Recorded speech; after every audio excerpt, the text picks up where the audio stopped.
A study released today has found a correlation between your health and taking a vacation.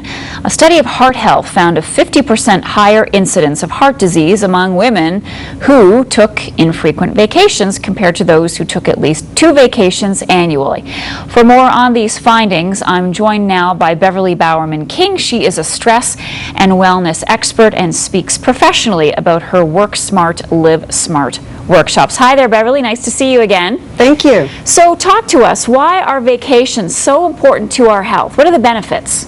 Well, we know that vacations give us a break, and with all of the things that are going on in the economy and in our workplaces, we're on this roller coaster, and vacations allow us to have that time to de-stress both mentally and physically. You mentioned the economy, and I think that's a big reason why some people are afraid to take a vacation right now. Because of the economic climate, they don't want to look soft in front of their bosses. They're concerned that somebody else may step in and fill their shoes. So what do you say to those folks? Well, we say that, it is important to take that time off, and even though all of these things are going on, taking that time off is probably one of the best things you can do, and as an employer, it's one of the best things that you can do to encourage your employees. They come back more productive, they come back more creative, and it benefits your bottom line. So what are some of the signs it's time to take a break? When we're feeling pushed, when we're feeling rushed, when we're not able to relax down, we may be having difficulty falling asleep or staying asleep, all of those things that heighten our anxiety, we may be losing our sense of humor, our sense of perspective on things. That's when it's time to take a break, take some time to de-stress, to relax, and then come back refreshed. And I know that another problem you say is people need to learn how to disconnect from the workplace. So even though they're on vacation, they're still plugged in.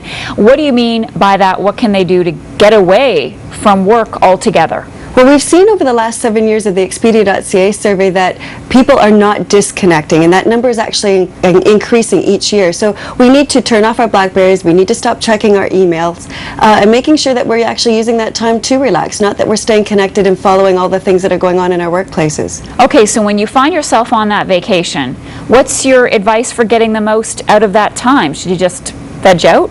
Well, make sure you plan the right vacation. So if you're wanting some veg out time, if you're wanting some downtime, make sure that you haven't booked a whole lot of activities, that you're going from one attraction to the next attraction. Yeah. Often we come back saying, I need a vacation from my vacation. So making sure that you plan the right vacation, so if it's for relaxation or if it's for connection time with your family and friends, and then really try to stay in the moment. If you do have to check messages, if you do have to check, all those things that are going on, get control of it. Don't check throughout the entire day. Check maybe in the morning or maybe in the evening, deal with them, but then get back into vacation mode. All right, so in a perfect world, how much vacation time should a full-time worker take each year? Well, we know that it's important to take chunked period of time. So if you haven't taken a vacation in a couple of years, a long weekend is probably not going to do it for you. For many of us, it takes at least 3 or 4 days to get into vacation mode. That's when our energy starts to return. That's when our sleep habits start to return to normal. We start to feel that relaxation happening. Generally, it's between 7 and 10 days. After that, we start to feel like we are ready to get back to work, and some of us actually get more anxious wanting to get back to work. Does it ever frustrate you that our culture doesn't seem to really embrace taking time off? No, when we look at different amounts of vacation time, when we compare ourselves to, let's say, France, that's getting 31 or 38 days, depending on what you're looking at, our 18 days that we get seems fairly small, but we need to be taking all of the days that we get, and we're still leaving about 2 days on the table. So we want more vacation, but we're still not really good at using up all of our vacation time. I'm going to book some time off. Beverly Beuermann-King, thanks so much for talking to us tonight. Appreciate it. You're very welcome.